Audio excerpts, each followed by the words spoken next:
सुनो कहानी तुम सभी,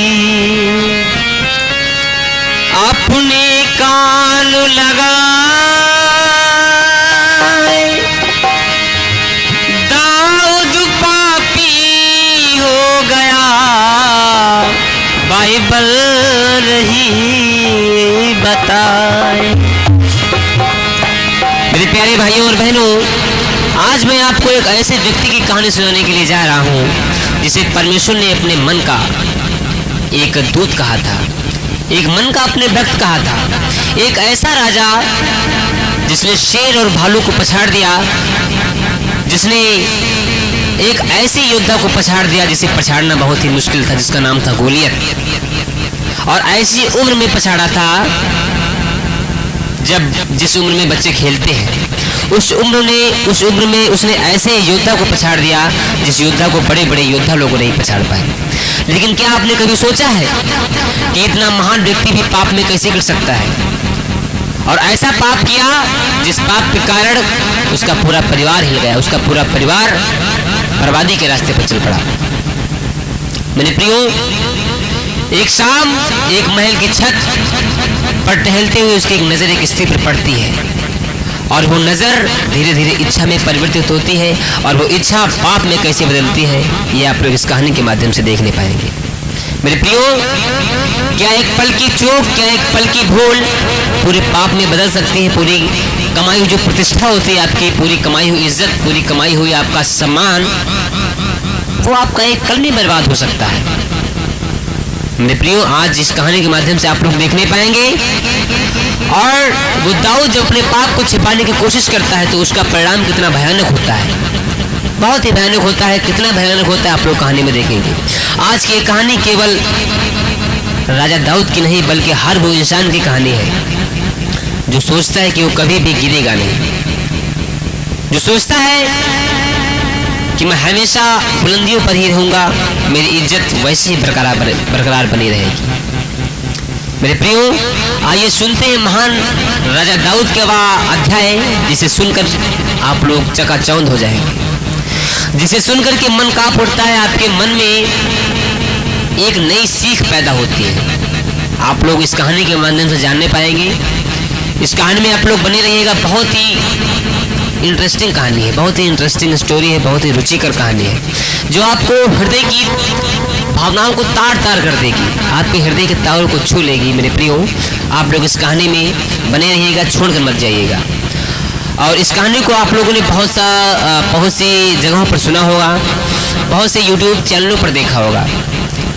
मेरे प्रियो, आज इस कहानी को आपके सामने एक सरल अंदाज में पेश करने का प्रयास करेंगे, क्योंकि जो बात एक बात कहने से समझ में नहीं आती है, वो बात आपको संगीत से समझ में आ जाती है।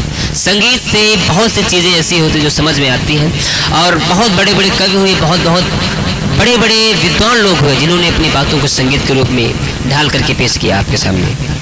तो मेरे प्रियो, आज वही कहानी को आपके सामने इस संगीत के माध्यम से पहुंचाने का प्रयास कर रहे हैं। तेरा ध्यान देके सुनिएगा और अपने कानों को बिल्कुल स्पष्ट रूप से खुला रखिएगा। मेरे प्रियो, आइए चलते हैं उस बाइबल के अनोखे पन्ने पर।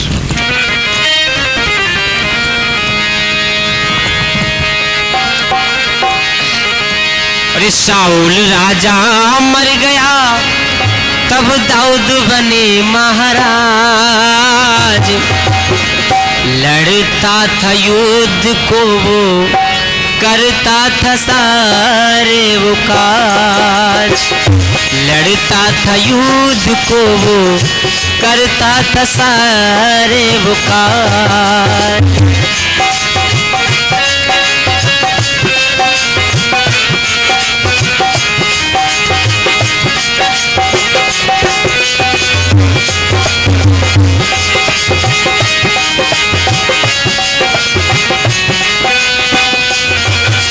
शाऊल राजा मर गया, तब दाऊद बने महाराज। लड़ता था युद्ध को वो, करता था सारे काज। लड़ता था युद्ध को वो, करता था सारे वो काज।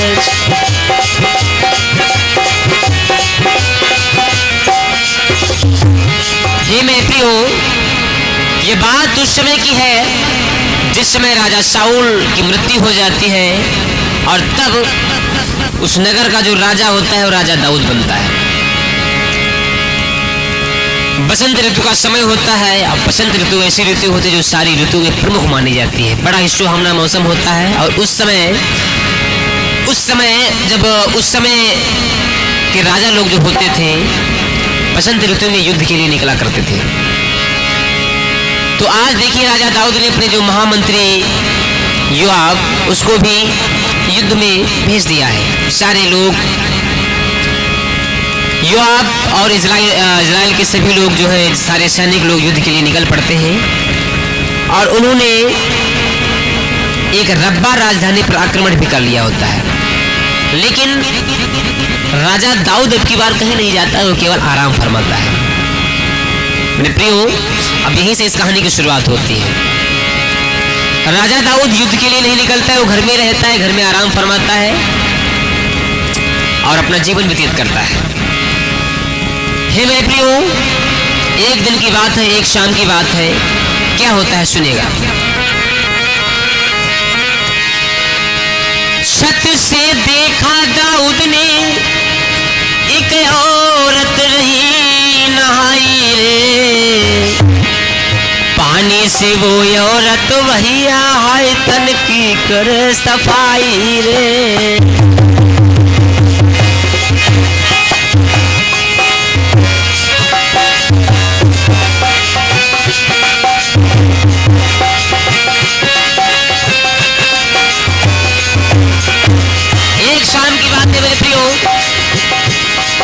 एक शाम की बात है, बड़ा सुहावना मौसम था और दाऊद अपने छत पर टहल रहा था, अपने महलों की छत पर टहल रहा था और सुंदर नजारा देख रहा था। क्या हुआ मेरे भैया? अरे छत से देखा दाऊद ने एक औरत रही नहाई रे, पानी से औरत भैया हाय तन की कर सफाई रे।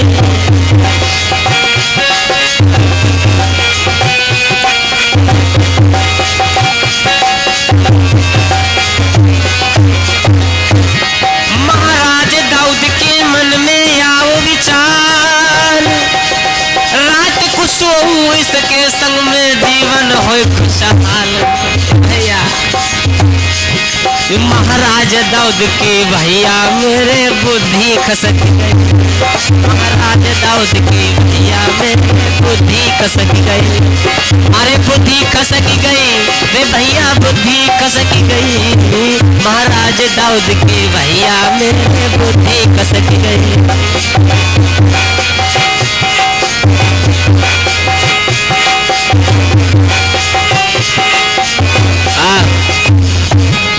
एक शाम की बात है मेरे प्रियो, राजा दाऊद अपने महलों की छत पर टहल रहा था और टहलते टहलते उसने क्या देखा कि और एक औरत जो कि स्नान कर रही थी, बड़ी ही रूपवती, बड़ी ही सुंदर, बड़ा ही मनोरम दृश्य। और जैसे ही वो उसने दृश्य देखा उसके मन में एक पाप ने जन्म लिया। उसी वक्त उसके मन में पाप ने जन्म लिया। और मेरे प्रियो, बाइबल कहती है कि अगर तुमने मन में कुछ गलत विचार भी कर लिया तो भी समझो तुमने पाप कर दिया। अब देखिए राजा दाऊद के मन में भी पाप आ गया है। अब मेरे प्रियो, मैं आपको यहाँ पर एक बात बताना चाहता हूँ, राजा दाऊद के मन में पाप क्यों आया, क्या कारण था कि उसके मन में पाप आया। मेरे प्रियो, यहाँ पर सबसे बड़ा कारण था उसका अपने काम से हट जाना, उसका अपने काम से स्वतंत्र हो जाना। जब व्यक्ति की बुद्धि खाली होती है, जब उसकी बुद्धि किसी पॉजिटिव काम में ना लग करके खाली होती है, तो वही एक कहावत होती है कि खाली घर शैतान का घर होता है। जब अपने काम को छोड़ करके अपने उद्देश्य को भूल करके आराम फरमा रहे होते हैं, तब ऐसे विचार हमारे मन में उमड़ते हैं। वही राजा दाऊद अगर वो युद्ध लड़ने के लिए गया होता तो शायद ऐसा कदापि नहीं होता, कभी भी नहीं ऐसा होता। लेकिन उसने युद्ध को ना लड़ करके, युद्ध में ना जा करके उसने आराम को चुना, और उसी आराम के चलते इस पाप ने उसके मन में जन्म लिया। मेरे प्रियो, आपके सामने मैं आपको एक बात बताना चाहता हूं जो आपके लिए बहुत फायदेमंद होगी। गीत के माध्यम से बताना चाहता हूं, सुनिएगा कि प्रभु में चलते रहो, कर्म करते रहो, प्रभु में चलते रहो, कर्म करते रहो, प्रभु में चलते रहो, कर्म करते रहो। क्या बात है? प्रभु में चलते रहो, कर्म करते रहो, खाली बैठो न तुम, नाम जपते रहो, खाली बैठो न तुम, नाम जपते रहो।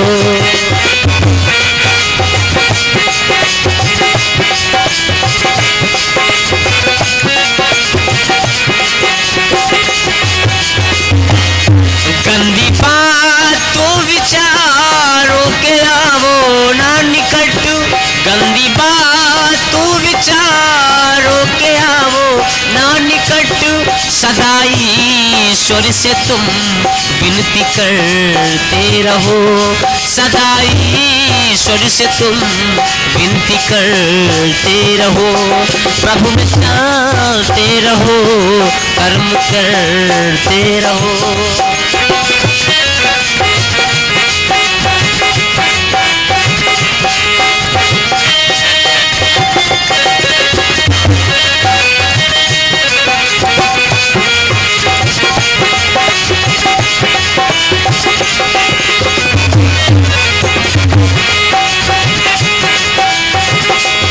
और एक ऐसा ये दल है भाई मेरे, एक ऐसा ये दल है भाई मेरे, ना निकल पाओगे हो भी कि तूने खरे, ना निकल पाओगे हो भी कि तूने खरे, इसलिए उसका नाम दिल में धरते रहो, इसलिए उसका नाम दिल में धरते रहो, प्रभु में चलते रहो, कर्म करते रहो।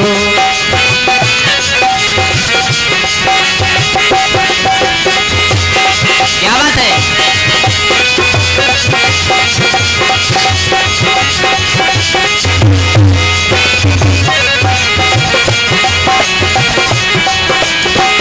हाँ, प्रभु में चलते रहो, कर्म करते रहो, प्रभु में चलते रहो, कर्म करते। हे मेरे प्रियो, आज देखिए राजा दाऊद के मन में इसी प्रकार का पाप उमड़ आया है। अब वो इतना दृश्य देख करके अपने महलों में चला जाता है। उसके बाद में क्या होता है, वो अपने दूतों से पूछता है कि हे मंत्री, ये औरत कौन है, ये स्त्री कौन है? मंत्री कहते कि हे महाराज, आपको पता नहीं, आपके सामने रहती, आपको पता भी नहीं है। नहीं, मुझे नहीं पता कौन है ये। अरे महाराज, ये आपका जो मंत्री, आपका ही दल का मंत्री हित्ती ओरिया, उसकी पत्नी है बत्सेबा, इसका नाम बत्सेबा है, और ये राजा है जो मंत्री है आपका हित्ती ओरिया, उसकी पत्नी, उसकी बीवी है। अच्छा, उसकी बीवी है ये। अच्छा अच्छा, एक काम करोगे? जी महाराज बोलिए। ऐसा करो, जाओ उस स्त्री के पास में जाओ और कहो जाकर कि राजा ने तुम्हें बुलवाया है। अब भैया राजा का आदेश है। दूत गए और उस स्त्री को बुला करके उसके पास में ले आए। अब मेरे प्रियो, एक बात मैं आपको यहाँ पर बताना चाहता हूँ। जैसे वो स्त्री जो बत्सेबा थी, जो कि शादीशुदा स्त्री थी, जब राजा ने बुलवाया होगा और ऐसा कर्म उसके साथ में करना चाहा होगा, तो क्या वो स्त्री मान गई होगी? ये प्रश्न आपके मन में उठना चाहिए और उठना बनता है। मेरे प्रियो, उस समय का ऐसा समय था कि राजा की बात को काटना समझो अपने पैरों पे कुल्हाड़ी मारने के बराबर था। राजा ने आदेश दिया कि उस स्त्री को मेरे पास में लाओ, और उसने स्त्री को भी कहा होगा, तो स्त्री चाहकर के भी ना नहीं कर पाई होगी। ऐसा कुछ विद्वान लोग मानते हैं। फिलहाल ऐसा बाइबल में पूर्ण रूप से नहीं दिया गया है, स्पष्ट रूप से नहीं बताया गया है, लेकिन ऐसा कुछ विद्वानों ने बताया है जो मैं आपको बताने का, जो अब मैं आपको बता रहा हूँ। तो कुछ ऐसा ही हुआ होगा मेरे प्रियो। तो आज जो है उसने दूतों को भिजवा करके उस स्त्री को बुलवाया है। और क्या हुआ मेरे भैया, दूतों को भिजवा कर उसने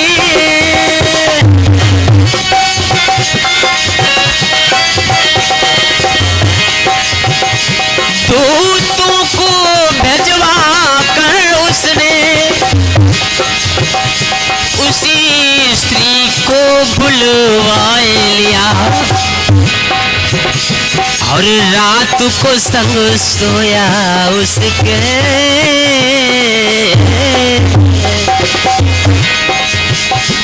और रात को संग सोया उसके, दाऊद ने ऐसा पाप किया।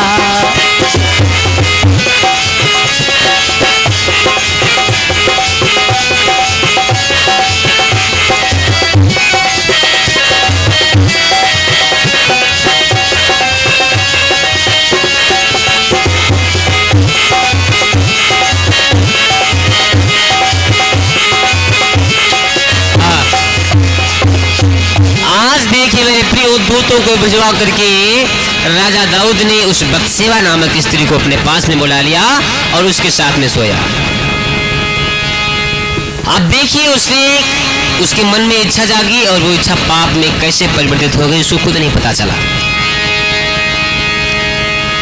और उसके बाद में वो स्त्री अपने घर में चली जाती है। इधर क्या होता है कि उसी बत्सेबा स्त्री का जो पति हित्ती ऊरिया होता है वो युद्ध में लड़ाई कर रहा होता है। अब देखिए राजा दाऊद क्या करता है, अपने पाप को छिपाने के लिए, अपने महामंत्री योआब से कहता है कि हित्ती ऊरिया को मेरे पास में भेज। हित्ती ऊरिया उसके पास में आता है। राजा दाऊद उसका हालचाल पूछता है, युद्ध का हालचाल पूछता है, कैसे क्या चल रहा है। बढ़िया चल रहा है महाराज, सब बढ़िया है। राजा दाऊद कहता है, देखिए अपना पाप छिपाने के लिए क्या करता है। राजा दाऊद उरिया से कहता है कि हे उरिया, तुम ऐसा करो, तुम थक गए होगे, युद्ध से आए हुए हो, इतने दिन से युद्ध कर रहे हो, ऐसा करो तुम घर में जाओ, आराम करो जा करके, अब तुम युद्ध में मत जाना, अभी तुम जाओ अपने घर में जाओ। और राजा दाऊद कहता है, हे उरिया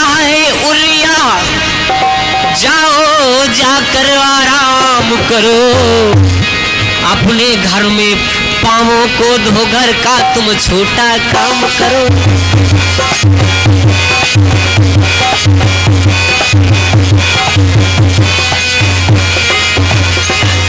कहने लगा कि हे उरिया, तुम जाओ घर में जाकर के अपना काम करो जाकर के, तुम्हें भी जाने की कोई जरूरत नहीं है। तुमने बहुत अच्छा प्रदर्शन किया, तुमने बहुत अच्छा काम किया, लेकिन अभी मेरी आज्ञा है तुम जाओ। भैया हे उरिया जाओ, जा करो आराम करो, अपने घर में पांवों को दो, घर का तुम छोटा काम करो।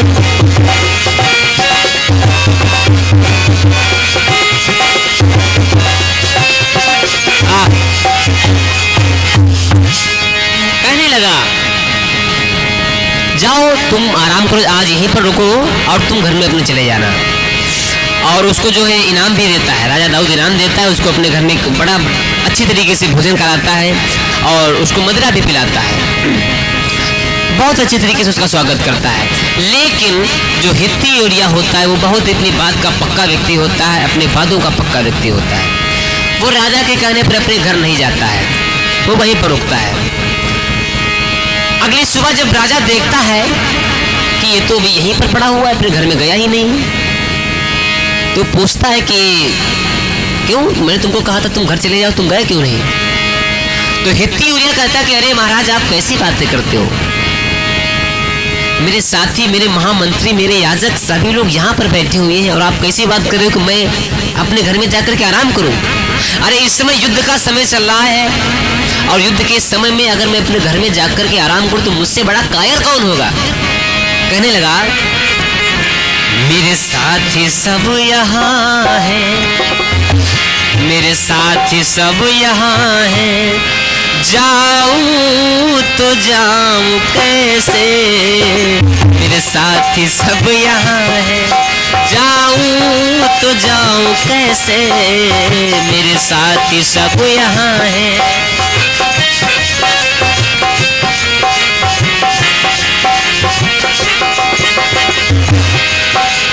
मेरे साथी सब यहाँ है, जाऊं तो जाऊं कैसे? मेरे साथी सब यहाँ है, जाऊं तो जाऊं कैसे? भोजन में घर में जाकर, भोजन में घर में जाकर खाऊं तो खाऊं कैसे? भोजन में घर में जाकर खाऊं तो खाऊं कैसे? भोजन में घर में जाकर।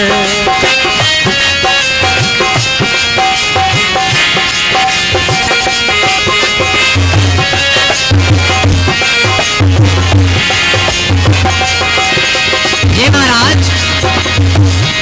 मेरा जो मालिक है वो यहीं पर सो रहा है और आप कह रहे हैं कि मैं अपने घर में जाकर के गद्दे गलीचों पर आराम करूं जा करके। ये मुझसे नहीं हो सकता महाराज। मैदान में है डाला, वो मैदान में है डाला, तेरा मेरे स्वामी ने मैदान में है डाला, तेरा मेरे स्वामी ने मैदान में है डाला, मैदान में है डाला, तेरा मेरे स्वामी ने। इन छोड़ के मैं राजन, इन छोड़ के मैं राजन, जाऊं तो जाऊं कैसे? इन छोड़ के मैं राजन, जाऊं तो जाऊं कैसे? इन छोड़ के मैं राजन।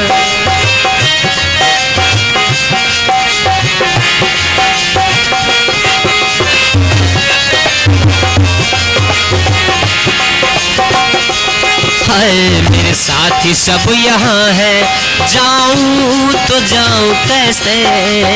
मेरे साथी सब यहाँ है।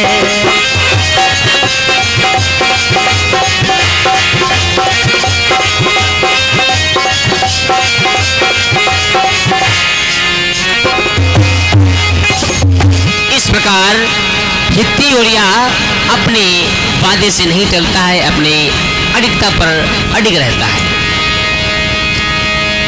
राजा दाऊद समझ गया कि अब ये जाने वाला तो है नहीं, अब कुछ ना कुछ तो करना ही पड़ेगा। रात में वो अपने मालिकों, अपने साथी के साथ में सोता है, वहीं पर जहाँ पर डेरा पड़ा रहता है, मैदान में जमीन पर सोता है। अगली सुबह होती है। आप देखिए राजा दाऊद क्या करता है। राजा दाऊद एक चिट्ठी लिखता है। राजा दाऊद एक चिट्ठी लिखता है। योआब जो था उसका महामंत्री था, योआब के नाम पर एक चिट्ठी लिखता है और वही चिट्ठी हित्ती ओरिया के हाथ से भिजवाता है। सुबह होती है, वही चिट्ठी हित्ती ओरिया लेकर के योआब के पास में पहुंच जाता है। जैसे वो चिट्ठी योआब के पास में पहुंचती है तो मेरे प्रियो जानते उसमें क्या लिखा होता है? क्या लिखा होता है?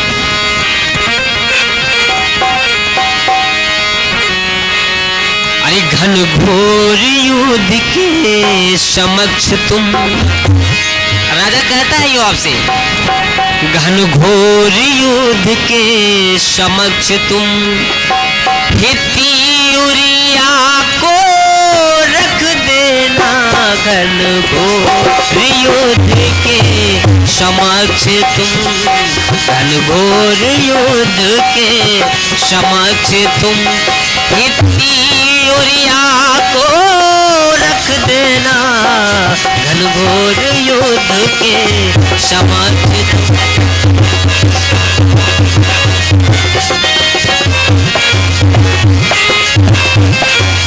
जय हो।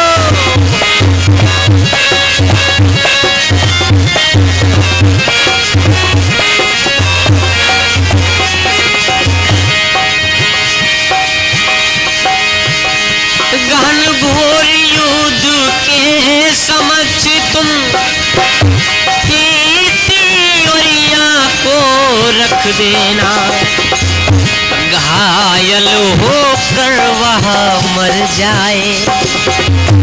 देखिए कैसी कूटनीति खेल रहा है, अपने एक पाप को छुपाने के लिए कैसा दूसरा पाप करने के लिए जा रहा है मेरे प्रियो। हाय घायल होकर वो मर जाए, उसे छोड़ो वहां से चल देना, घायल होकर वहां मर जाए।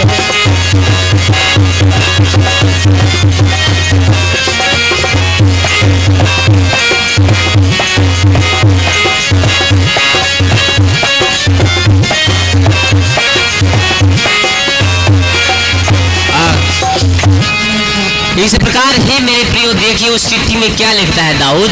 दाऊद लिखता है कि हे योआब, ऐसा करना जो ये हित्ती ओरिया है इसको ऐसे युद्ध के समक्ष रखना जहां पर बड़े बड़े योद्धा लोग, बड़े बड़े वीर लोग लड़ रहे हों, जहां पर युद्ध की भरमार हो, उसके समक्ष में रख देना। जब वो वहां पर जाएगा तो जाहिर सी बात है कि वो मारा जाएगा।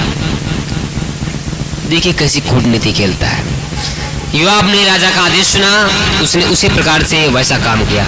उसने ऐसा किया कि हित्ती उरिया को ऐसे युद्ध में भेज दिया जहां पर घनघोर युद्ध चल रहा था, घनघोर तलवारबाजी हो रही थी।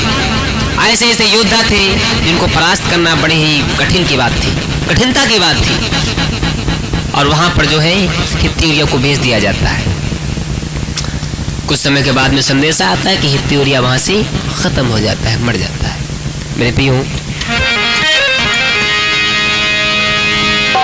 अब देखिए योआब एक दूत को भेजता है राजा के पास में कि जाओ ये संदेशा पहुंचा दो जाकर के कि आपका कार्य संपन्न हो गया है। दूत जाता है राजा के पास में कि हे प्रभु, हे महाराज, आपने जैसा आदेश दिया था उसी आदेश के अनुसार आपका कार्य हो गया है, और जो युद्ध हो रहा था उस युद्ध में जो आपका मंत्री था हित्ती उरिया मारा गया। देखिए मेरे प्रियो, बहुत समझने की बात है यहाँ पर कि राजा दाऊद की कहानी नहीं है, बल्कि हर एक इंसान की कहानी, हर एक व्यक्ति की कहानी है। चाहे छोटा से छोटा पाप क्यों ना हो, लेकिन पाप पाप होता है। व्यक्ति अपनी एक गलती को छुपाने के लिए दूसरी गलती करता रहता है, दूसरी गलती को छुपाने के लिए तीसरी गलतियां करता रहता है, और इस पे गलती पे गलती, गलती पे गलती, जिसे कहते हैं गलतियां करता जाता है, करता जाता है। दाऊद ने एक पाप तो पहले ही कर दिया, लेकिन उस पाप को छुपाने के लिए उसने दूसरा घनघोर पाप कर दिया, और ऐसा पाप जो क्षमा करने के योग्य भी नहीं, ऐसा पाप कर दिया। दूत आकर के संदेशा बताता है, तब राजा कहता है ऐसा हुआ।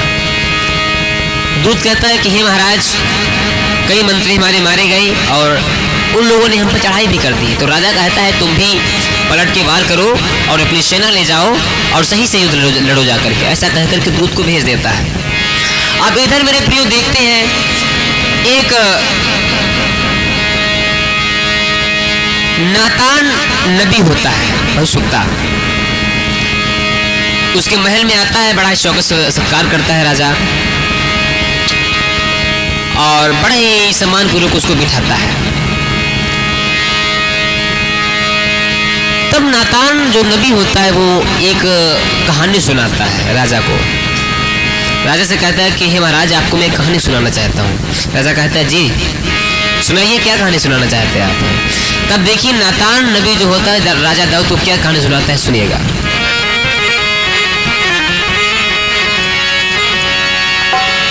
महाराज एक कहानी, महाराज एक कहानी, सुनिएगा धर के ध्यान, खुल जाए आंखें आपकी हो जाएगा कल्याण, खुल जाए आंखें आपकी हो जाएगा कल्याण।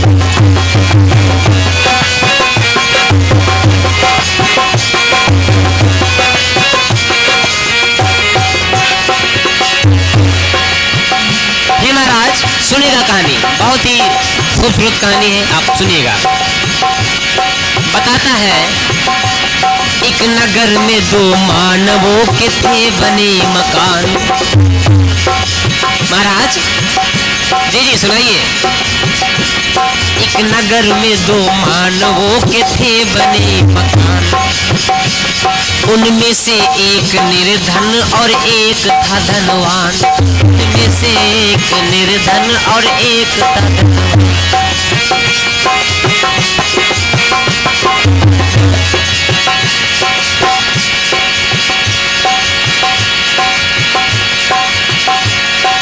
बहुत भेड़ बकरी गाय उस धनी के पास थी, बहुत भेड़ बकरी गाय उस धनी के पास। एक छोटी बच्ची भेड़ की थी निर्धन की आस, एक छोटी बच्ची भेड़ की थी निर्धन की आस। हे महाराज, एक गांव में दो व्यक्ति रहा करते थे, जिनमें से एक व्यक्ति अमीर था और एक व्यक्ति गरीब था। एक व्यक्ति के पास में बहुत ही धन, बहुत ही गाय, बहुत ही भेड़, बहुत ही बकरियां थी, लेकिन एक व्यक्ति जो गरीब था तो उसके पास में, बेचारे के पास में केवल एक ही भेड़ की जो बच्ची होती वही थी, और उसके पास में कुछ था ही नहीं। उसके अलावा उसके पास कुछ था ही नहीं। बड़ी नाजो अंदाज से, बड़े प्यार से उसको पाला था, वही उसका सहारा था, वही उसका धन का कुछ स्रोत था। लेकिन महाराज जानते हो आगे क्या होता है? जी जी सुनाइए, क्या होता है? एक छोटी बच्ची भेड़ की थी निर्धन की आस, एक रोज एक यात्री आया था दूर से, एक रोज एक यात्री आया था दूर से। ठहरा धनी के पास था उसके मंजूर से, ठहरा धनी के पास था उसके मंजूर से। धनवान ने उसके लिए पकवा दिया भोजन, धनवान ने उसके लिए पकवा दिया भोजन। भोजन में भीड़ थी, सुनो तुम ध्यान से राजन, वो भेड़ थी निर्धन की जो वो लाया चुरा कर, वो भेड़ थी निर्धन की जो वो लाया चुरा कर। खुश हो रहा था मन में अपने भेड़ को लाकर, खुश हो रहा था मन में अपने भेड़ को लाकर।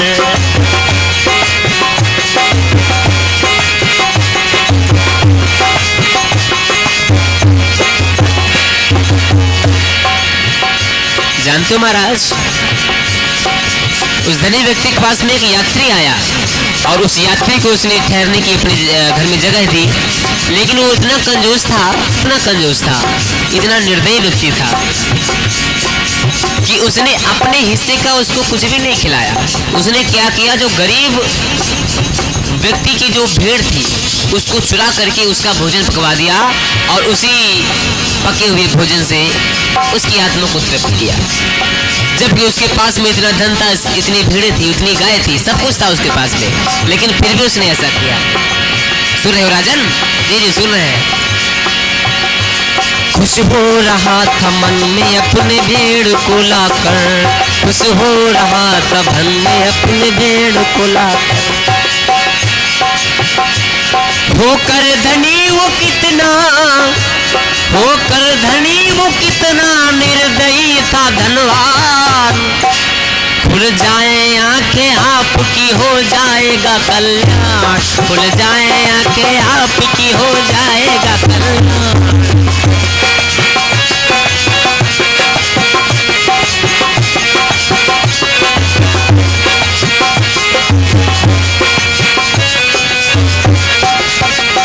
महाराज एक कहानी, महाराज एक कहानी सुनिएगा धर के ध्यान। खुल जाए आंखें आपकी हो जाएगा कल्याण, खुल जाए आंखें आपकी हो जाएगा कल्याण, खुल जाए आंखें आपकी हो जाएगा कल्याण।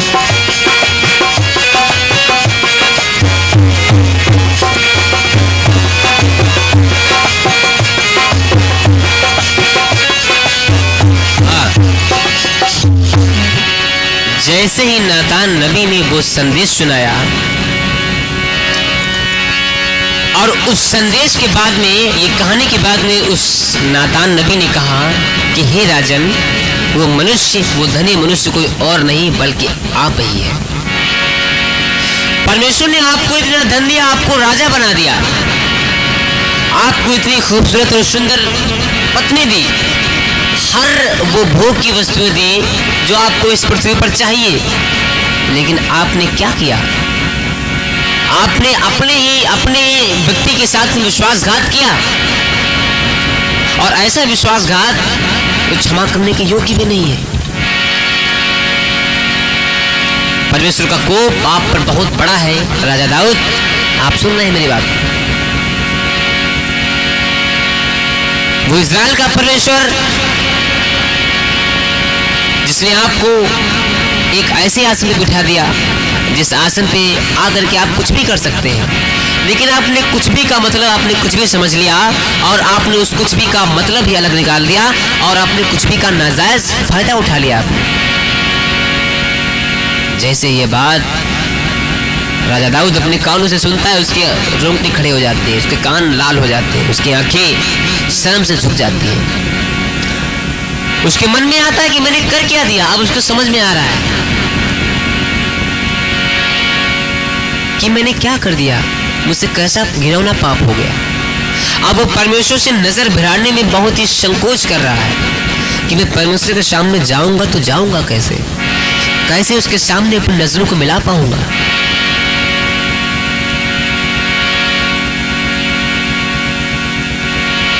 मैंने उस यहोवा की आज्ञा को तुच्छ जान लिया।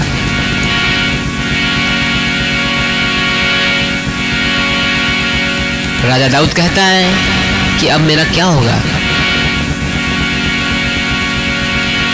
नातान नबी कहता है कुछ नहीं होगा, कुछ नहीं होगा तुम्हें।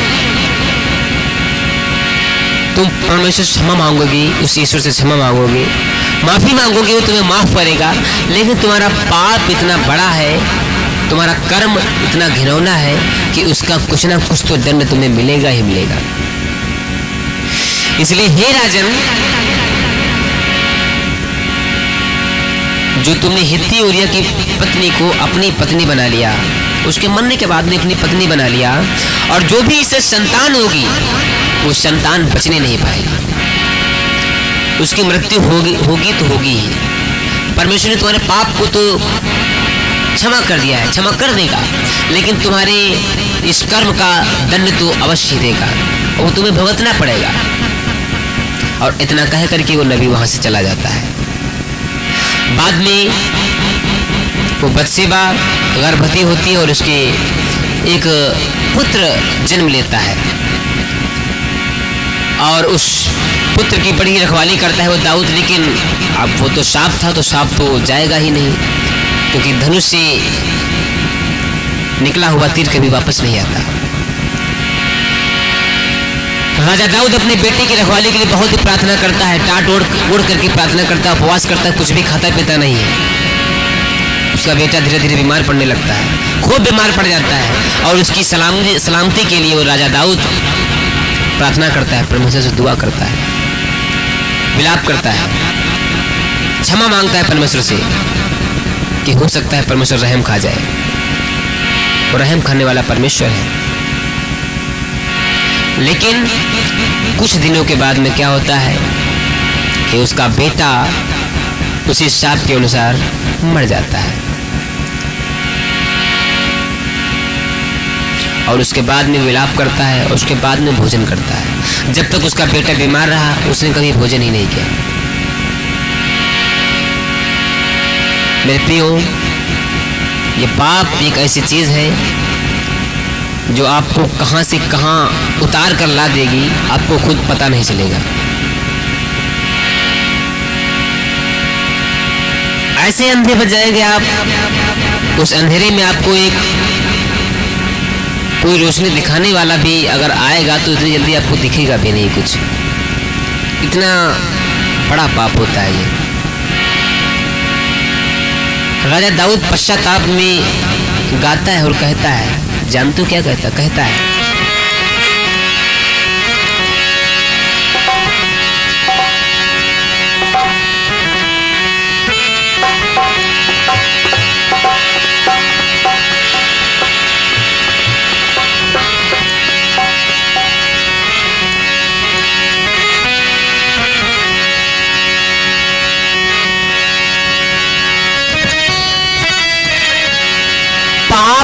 मुझको अंधा बनाया,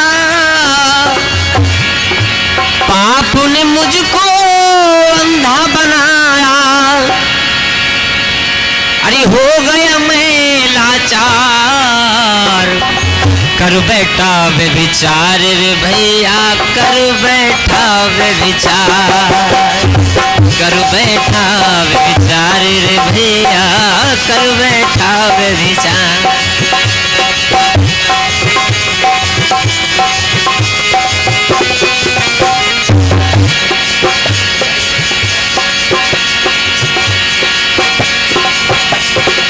पाप ने मुझको अंधा बनाया, हो गया मैं लाचार, कर बैठा वे विचार रे भैया, कर बैठा वे विचार, कर बैठा वे विचार रे भैया, कर बैठा वे विचार।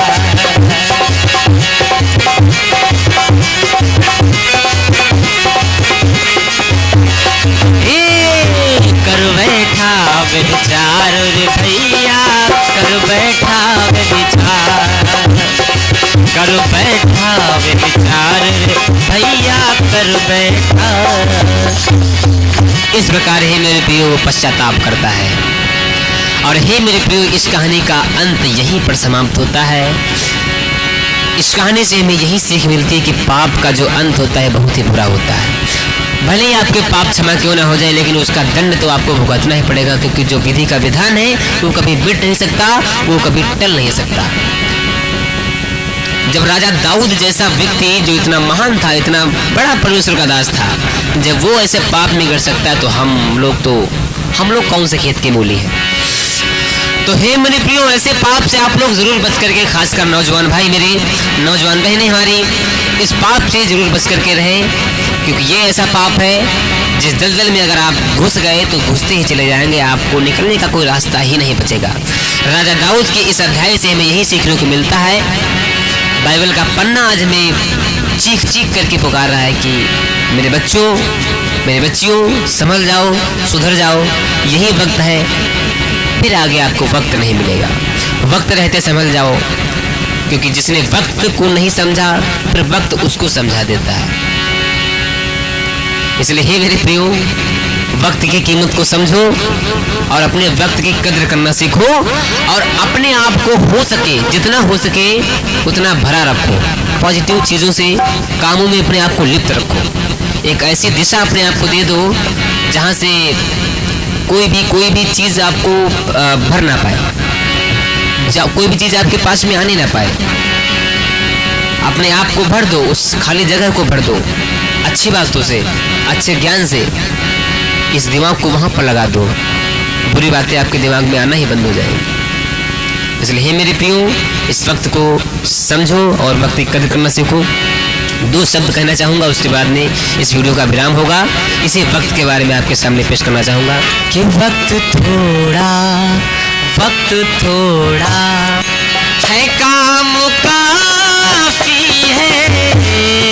वक्त थोड़ा है, काम काफी है। वक्त थोड़ा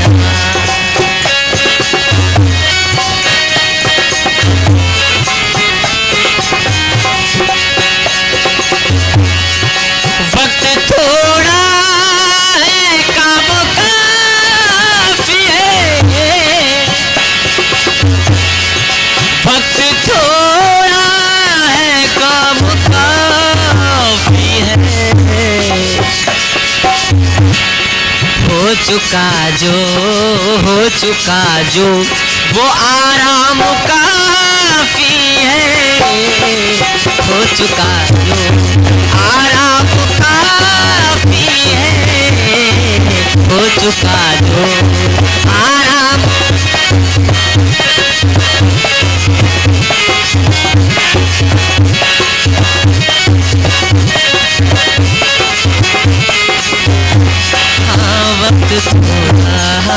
वक्त थोड़ा है, काम काफी है। वक्त थोड़ा है, काम वक्त थोड़ा, वक्त थोड़ा, वक्त थोड़ा, वक्त थोड़ा है, काम काफी है। वक्त थोड़ा है, काम काफी है। वक्त थोड़ा, वक्त थोड़ा, वक्त थोड़ा, वक्त थोड़ा। बोले प्रभु यीशु मसीह की। इसलिए मेरे प्रिय, वक्त की कदर करना सीखिए। और ये वीडियो, ये कहानी आपको कैसी लगी? अगर इस कहानी ने आपको अंदर से हिला दिया है, कुछ सीखने को मिला है इस कहानी से, तो मेरे प्रिय एक लाइक और सब्सक्राइब जरूर कीजिएगा। और हर एक व्यक्ति के पास में इस कहानी को ज़रूर ज़रूर शेयर कीजिएगा। और आप लोग अपना ऐसे ही प्यार और सपोर्ट बनाए रखें। मिलते हैं इसी अन्य वीडियो में। तब तक के लिए आप लोग परमेश्वर में बने रहें और परमेश्वर में खड़े रहें और उसके वचनों पर चलते रहें।